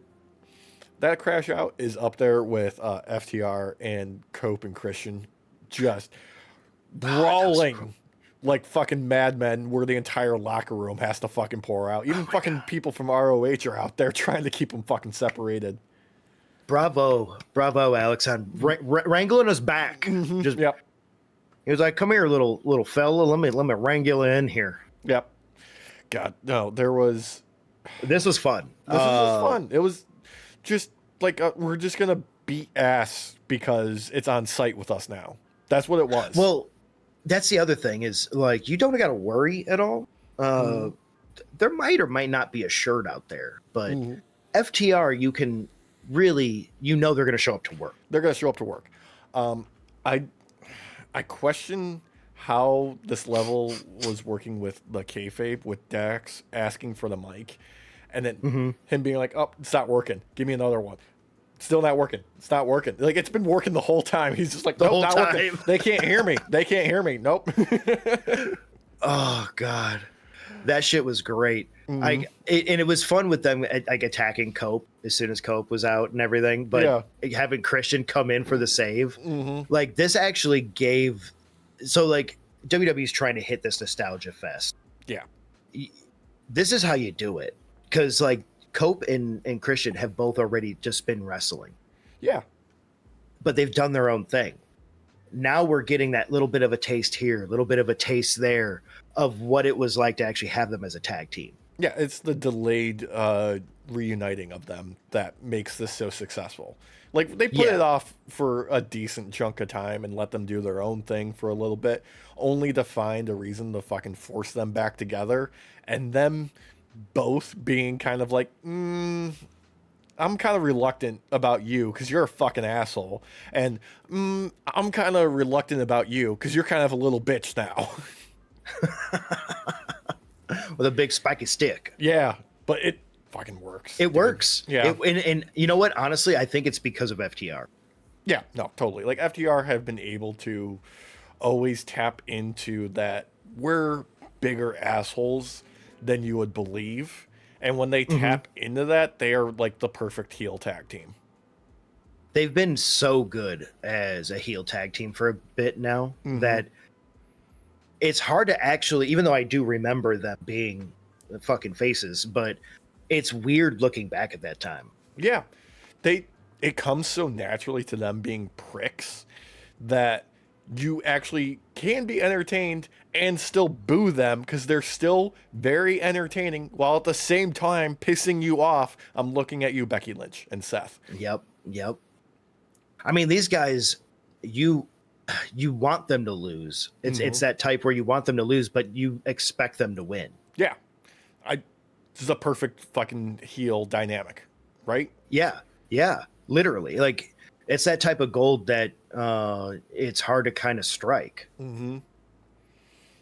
Speaking of gold striking, a lot of little stuff here. Kind of tipping the hand towards All Out. We got Renee talking to Okada, building up him and, Takeshita splitting them off and Takeshita finally turning fucking face because I want to cheer for my Japanese Superman so hard because that dude can fucking fly. We got a bit of a hype build up for Mox and Daniel Garcia for Collision. I think it was announced during Collision that Darby and Mox at All Out is going to be a coffin match. Was it Collision? I think it was Collision. Okay. Yeah. I'm trying to...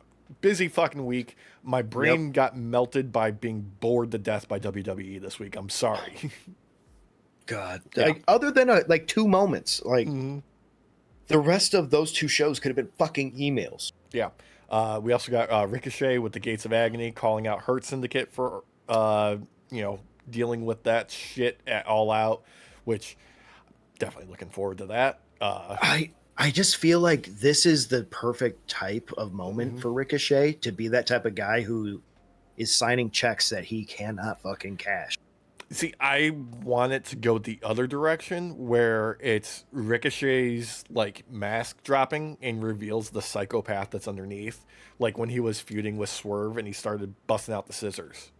Oh, yeah. That was fun. Yeah. I feel like Swerve just kind of brings that out of people, though. He does. So, he flips a switch in people and just turns them into full-blown fucking psychos. God. Don't get me wrong. I'm not going to sit here and say, like, Adam Page wasn't already a psychopath. Yeah. But Swerve made him be stuck at a level of psychopath he can't ever come back from now. Yeah. That's... Speaking of our fucking champion, main event, Hangman, Kenny, Jet Speed taking on the Young Bucks and Don Callis family, and just the fucking partiest of all party matches. Jesus fucking Christ. Oh, God. Dude. There is nothing I want more than sometime in the future for Kenny to take on Kyle Fletcher for the TNT Championship. Dude. It's weird to see, like, we've been watching Fletcher for a bit now, but the last, like, month and a half, his career has just fucking catapulted. Dude, there's something that he is building on with himself, not just physically, but the intensity. Because after the match, they did the beatdown on Kenny and brutalized the fuck out of him. And Fletcher, in a moment of brilliance, grabs one of the medical assistant's headset and just starts screaming into it. Oh no, he's dead. He's dead. He's dead. Dude. So fucking great. I mean, we get Kenny fucking leaving on a stretcher with a neck brace on yet again. Yeah, yet again. In some planned time off for him to return to Japan, get some medical work updates and get some care done because fucking he's still not healthy. He's never going to be healthy again. Kenny is hanging on by a fucking thread because every time he shows up, he leaves it all in the fucking ring like he's dying the next day. He leaves another foot of fucking intestines behind every time. Yeah, I think he's up to 25 now.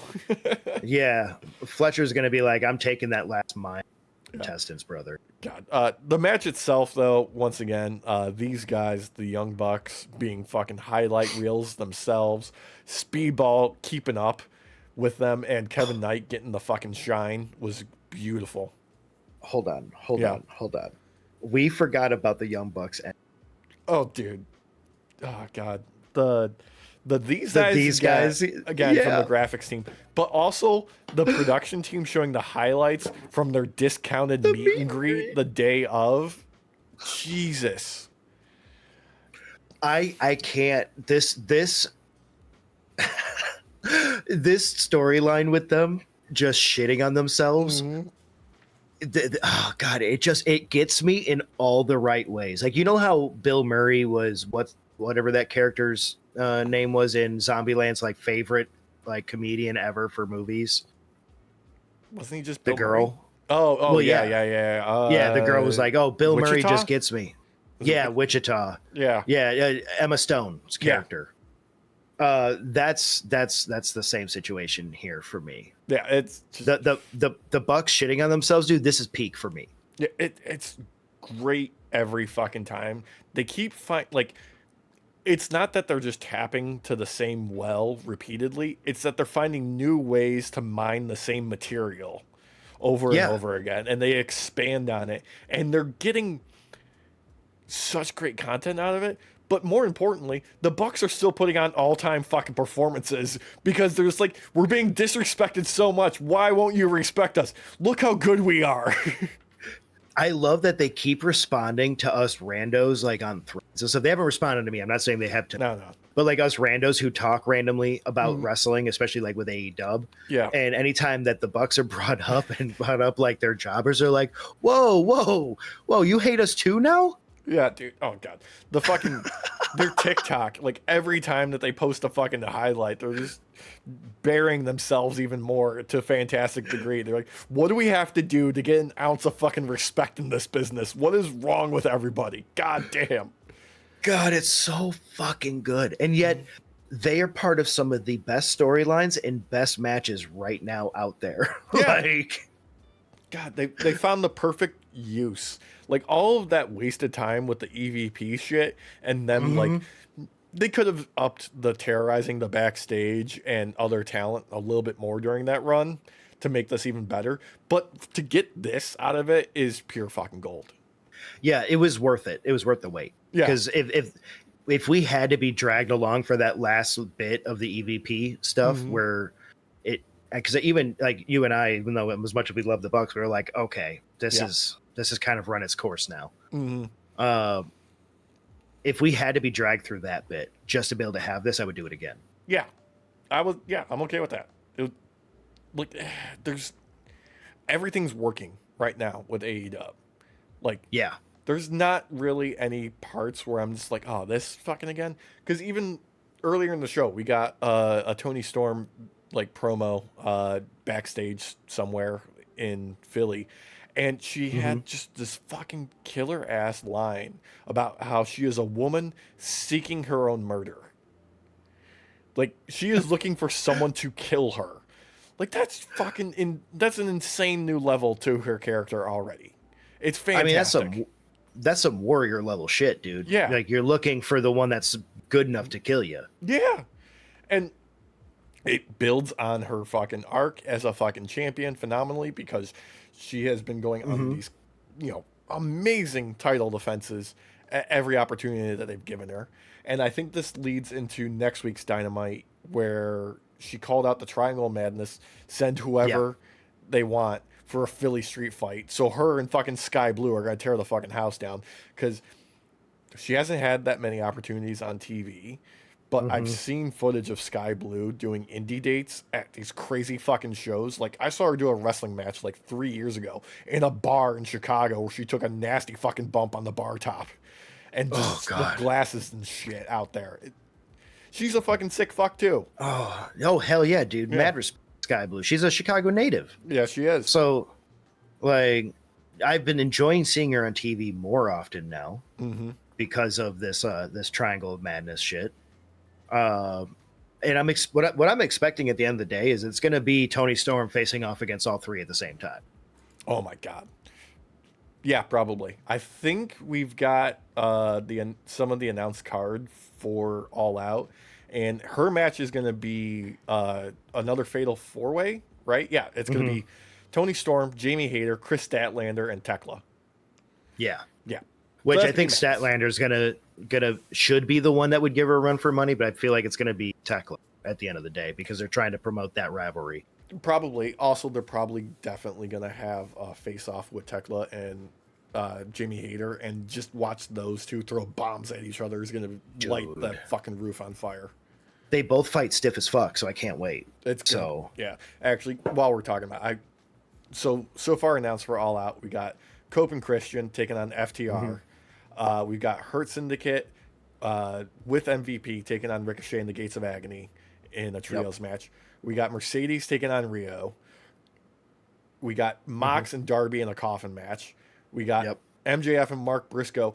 And right now, no stipulation for that. So that could be fucking anything. We got the I'm women's. expecting it a Yeah. who survives being burned to death match. I am expecting a dog collar match. Oh yeah, actually, you know what? Yeah, Yeah. yeah, Yeah. that would make a Uh, lot of sense. yeah. And then we got the women's 4-Way match and Hangman taking on Fletcher for the men's world championship. Yeah, Yeah. So which I think is going to be quite the surprise. I know we're both expecting gold from that match, mhm. so how those two are. I have a feeling we're still going to be surprised at the level of ferocity and war crimes that we're going to see. The only thing holding it back is there is no stipulation. It's just a straightforward match. So they're not going to go Mhm. full sicko on us yet.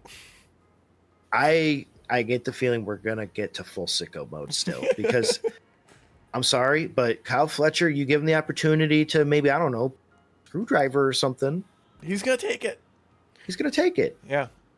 If there happens to be a cage hanging from the ceiling, Mm-hmm. it's a guarantee that Hangman Adam Page is probably going to try and hold you down on the ring while he brings it down on your head.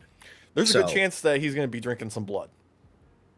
oh, that's not even a chance, Alex. That's a guarantee.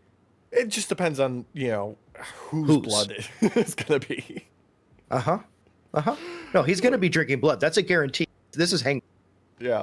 God damn. There's so much to be excited about. Another thing that was announced this week is Brian Danielson is now going to be part of the commentary team at AEW Mhm. going forward, and that makes me so fucking happy. Me too. I need him around. Yeah, I need him in my wrestling TV as much as he needs to be a part of wrestling, because he just makes wrestling better. He just does. Yeah. His presence And alone. he's fun on the commentary table. Like, the man's got chops. Like, He's let's be got- real. Yeah, he's got chops. He knows his shtick, and he's got enthusiasm that you can't match. Yeah. I mean, who else could literally at a commentary table, ooh, excuse me, just put some fingers up and then have everybody start chanting? Yeah, like I got nobody as good as that for that. Also, a quick shout out and a congratulations to Taz for getting the hardcore accolades up in the 2300 arena. Noticeably left off TV at his request, because he's like, we got a lot of people that deserve TV time. I don't need it. Put it up on the YouTube for Yeah. later. And I'm like, okay, Yeah. I respect that. I like that too. Yeah. I that's because you have a group that actually respect each other, Mhm. not just as wrestlers, but as human beings. Yeah. For the most part. I know there's always gonna be a little bit of tension people, but in general. Yeah. Speaking of respecting the other people that you work with, the wedding that Tony Khan had the show moved around for has been revealed. MJF and Tits McGee have tied the knot over the weekend. Oh, good for them. Yeah, congratulations to them. Lots of photos coming out from there. It looks like a beautiful fucking venue. Lots of co-workers there. You can spot Hangman in the background of one, and in a now deleted tweet, MJF just posted that crooked cowboy crashed my wedding and stole all my goddamn beer. Hell yeah. Yeah. Hell yeah. You know what would have been great though? Mhm. If we got a cutting of the cake moment, but instead of his wife being there, it was the contract. Ooh, that'd be good. Alternatively, I have seen wedding cakes that are a bit of a trend now, but when you do that first cut, it starts pouring out like molten red blood looking fucking syrup, and have like Hangman do that shit to him, and that'd be fucking awesome. Just comes busting out with a fucking cinder block. Mm-hmm. Wham! God damn. So much good AEW shit this fucking week. We got some more promotion for Ace Austin on Collision. Definitely building up slowly for him. I feel like he's definitely going to be one of those guys that's going to be challenging for the TNT title soon. Yeah. Yeah. We got some more stuff. That's the Fletcher promo. Tony Storm, another fantastic post-show promo that was posted online. Just go fucking watch it. More fucking lines about, looking for her own killer and shit and seeking her own death. It's fucking crazy. Dude, it's just so much fun. I'm enjoying it. Yeah. Also, fucking MJF showing up to ruin the fucking moment. And what was the comment that he made? Yeah, revenge doesn't take a honeymoon. Yeah. Oh, God. Oh, God. I mean, we also had the Briscoe Takeshita match. That was a great one. Another fucking barn burner. God damn. It's hard to know who to root for. It really is, just because Mark Briscoe is eternally just the greatest ever, and you want to, you just love him. But Takeshita being the fucking beast that he is, and coming off that win with the G1, you know that he's going to be a fucking big deal. The dude's doing like fucking triple duty between AEW, New Japan, and DDT. Oh, dude. And it's wild to me how many matches that man can do in a short number of days, but still look like a fucking threat the entire time. Like he's only going into his first match of the week. Yeah. Like, dude is built for wrestling. He just is. Dude. And he has one of the best Superman punches in the game. Like, literally. The leap that he does. Yes. Both, like, he gets the verticality, but he gets, like, a horizontal momentum that nobody else does with it. It actually looks like that leap forward that he does it's actually adding weight to that hit, unlike other people where it just kind of looks like they're hanging in the air. Yeah. Nothing against Hook. That Superman punch he did on Dynamite was still really good. It was, but it was one of those where it's like that's not going to hurt as bad because you're just hanging in the air. Yeah, although I do gotta give him good credit because he got mad hops on that. Dude, he's like 6 feet in the air, laying fucking horizontal in the air. It was crazy. It was great. Oh, and good selling by Yuta on that too. Dude, that was great. Yeah. But it's Takeshita's Superman punch. It actually looks devastating. That's because he's the Japanese Superman. Like Roman's does not look as devastating as it does. It still looks good. It looks good, but it doesn't. Roman has a good snap on it. Like he gets the punch out there and back in a very, quick succession that makes it work. It just doesn't come across like there's the weight behind it like Tash does. Yeah, that's because, Roman's about like 3 feet from somebody's face when he does it. Yeah, and like with Takeshita, it's how you would expect Superman to kind of do a Superman punch at you and it'd be scary as fuck. Yeah, he's throwing his whole body into it. Dude, it's terrifying. Yeah. Terrifying. Almost as terrifying it's like as a reshot Logan Paul attack on John Cena at SmackDown. God, they had to reshoot that because it was so bad. It was so bad. Oh God, it was so bad. You know what? That right there tells you everything you need to know right now. Yeah, that's true. It's bad. It's just bad. It's just bad. It's Band-Aids covering up duct tape and bubble gum to keep things tied together so they can make their moment that's going to go viral on TikTok and YouTube. Yeah, and the only thing keeping that heart beating is that potassium-filled fucking drink. Prime. God, it's so fucking terrible. Look, I wanted to wrap up today, but I did want to go out with something a little bit different because our president is a giant piece of shit and he is attacking our own hometown of Chicago. And I thought of no better way to describe Chicago than with the words of one Anthony Bourdain, because he's a fucking wordsmith and a legend and he's missed dearly. And this is particularly when they're filming Parts Unknown. And Okay. Bourdain posted, I'm going to paraphrase a particular poignant section here. You wake up in Chicago, pull back the curtain, and you know where you are. You could be nowhere else. You are in a big, brash, muscular, broad-shouldered motherfucking city. A metropolis, completely non-neurotic, ever-moving, big-hearted, but cold-blooded machine with millions of moving parts. A beast that will, if disrespected or not taken seriously, will roll you over without remorse. Yep.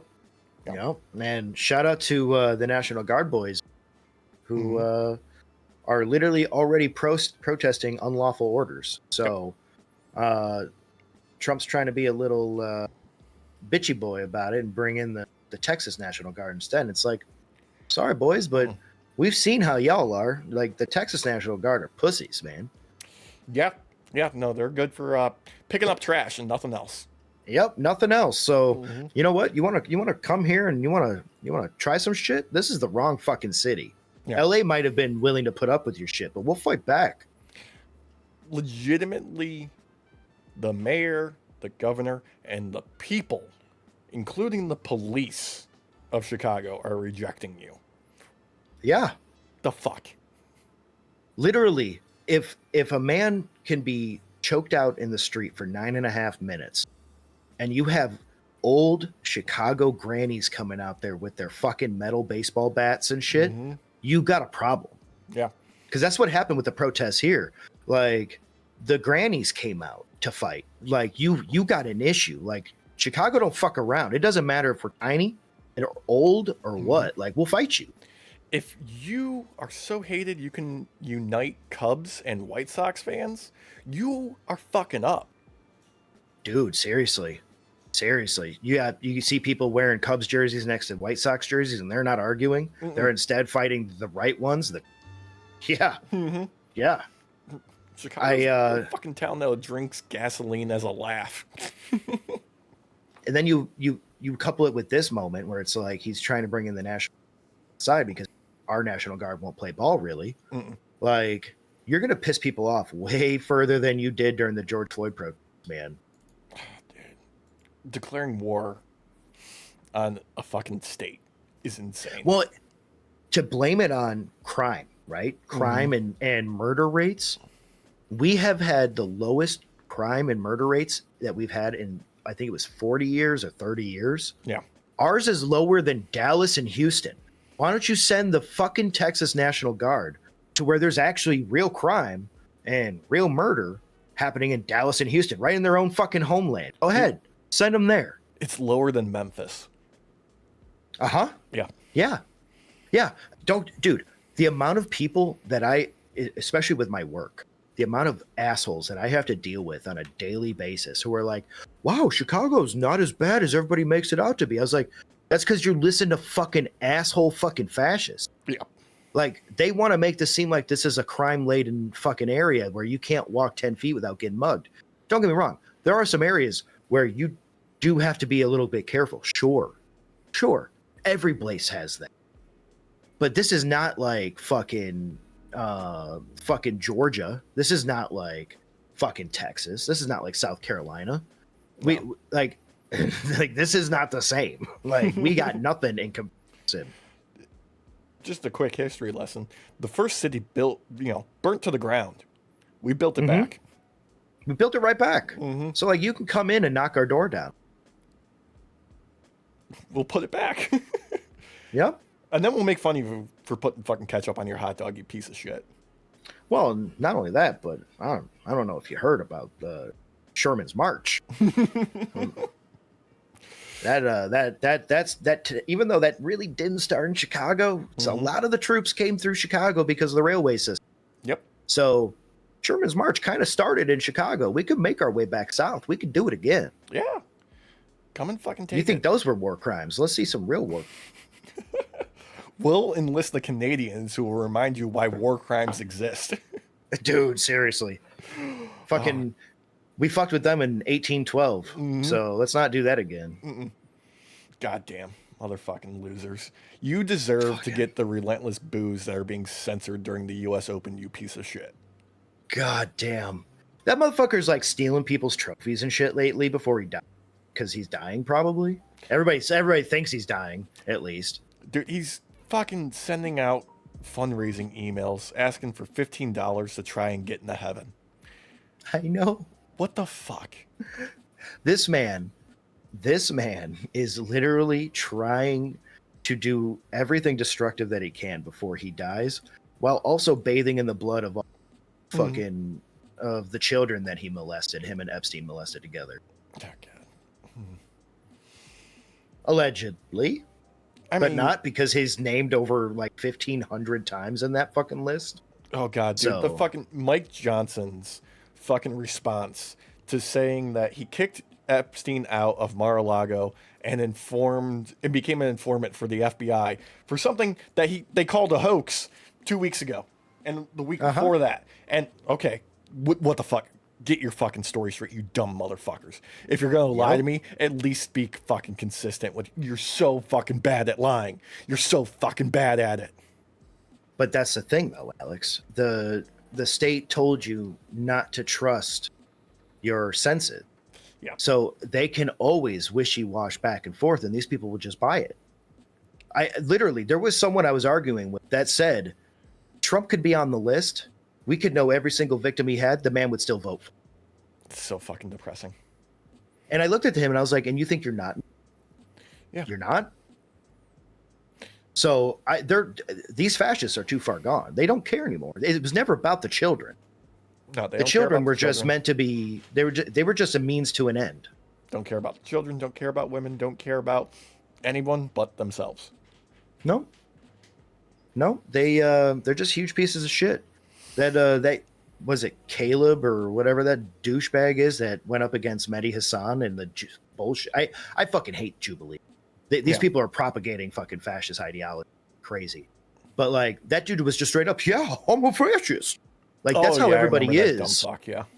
Yeah, that's how everybody is in that grouping now. Like none of them, they're just open about it. They don't care. No. Shout out to Senator Duckworth, by the way, who just said, let's make it clear. President of the United States just declared war on a major city in his own nation. It's not normal. And it's not acceptable. Yeah, no shit. No. This is the second time now. LA was first, technically. LA, that was DC, the testing Chicago. ground. LA was the testing ground. DC is the one where he technically has the easiest path forward to do it. And Chicago's the next experiment to see if he can do it again. Look, like, let me be as simple as possible because all of our journalists in the United States are fucking failing us. They're all fucking failing us. Let me put to you as simply as possible what is happening and why it is happening. Donald Trump is doing these exercises to extend his reach, to incite violence, to declare martial law and cancel the midterms so that way the GOP doesn't lose at the voting polls. That's it. That's what this is all about right now. Oh, yeah. I mean, that's why you're seeing Texas impromptu midway through the decade try and add more seats when you're not supposed to be doing the censuses and stuff until for every 10 years. Yeah. That's why you have our state, Illinois, and you have California retaliating saying, yeah, we'll just make more seats too. Fuck you. Yeah. And we'll get the fucking votes because you're giant pieces of shit. Oh, yeah. Most of Southern Illinois is red. Just you can turn all of that into one district. Yeah. Really wanted to be a dick. Yeah. Yeah. So whatever. God. It's just crazy. But none of this is normal. No. It's all wrong. And you need to all stand up and be ready to defend what is yours and those you care about, because these pieces of shit are going to try and make you do something really heinous so they can get away with stuff. Yeah. We will have to fight, but we can't fight the battle in the way they want us to. We have to fight it the way we can. Yeah. Overwhelming numbers. Overwhelming numbers. Protect you and yours first. Yep. And the people you care about. Look, this is, I hate to say it, but this is easier than people make it, because the key to the failure of all fascism is always the fascists themselves, because it does nothing but promote incompetence to the fucking top and fights backfighting and backstabbing like fucking crazy, so it always fucking implodes on its own. It just does. The problem is if they're given enough energy, they will eat others completely before they eat their own. Yes. So sometimes you need to force that the snake eating its own tail a little bit quicker. Which is why the best thing you can do is just resist. Don't go along with it, and they'll eventually just burn themselves out and implode. That's what you have to do. I'm sorry to say it, but you got to play the long game. Yeah, no, it literally fascism only works if it's allowed to sprint. Mm-hmm. You need to make it walk because it can't work because then people start to realize how shitty those ideals are. Yep. And then they'll fall apart biting themselves in the ass. That's how it works. Yep. Also, Every time. Yep. Do not ever let up on the Epstein files. Don't ever let up. Yeah, never. Because he's in them. He's in them, and it's a fucking Achilles heel. Those brave women that came forward recently and reminded Nancy that she's on the wrong side of history with all this. Yeah. For about 5 minutes. For about 5 minutes, yeah. And then she was able to compose herself and remember that she needs to be a piece of shit like the rest of them. And then she took a photo outside the public bathroom. They were very telling. We've been learning more and more about how much Epstein actually bragged about friends with Trump. Yeah. Which means there was no like loose connection. It was tight like a fucking tiger. Yeah. So birds of a feather flock to pieces of shit. Yep. Peter files are Peter file. I think they'll Peter file together. Yep. I think that's a good enough place to call it. I feel like I've worked through enough of my anger. I literally couldn't sleep last night because I was so fucking angry. I'm not gonna lie. When we take a break here in a second, I'm probably gonna a little bit because I'm mad. Yeah, that's fair. But yeah, good worked up. Let out your anger in a healthy way. Yes, just punch a punching bag. Learn a new skill. Yeah, like uppercuts and Molotov cocktails. Real easy. Napalm also easy. Those two, it's super easy. So fucking you have everything you need at your house. Yeah. Fun fact, if you take an old, discarded, no longer needed prescription bottle, it makes a great container for you to carry some tools that you can make for vehicles with pointy objects and just like some simple rubber tubing. Makes for great, stitched together DIY caltrops. Oh, beautiful. Yeah. Oh, yeah. Yeah. Gotta love it. But that's good to just put bricks in the road. Yeah, that too. Stack bricks. Thank you so much for joining us. Remember, like, comment, share, subscribe. We appreciate it. Even if you don't, just tell someone that you care about, that you love them, and that you want to watch some wrestling with them. That's good too. Yeah. That's a good replacement for that.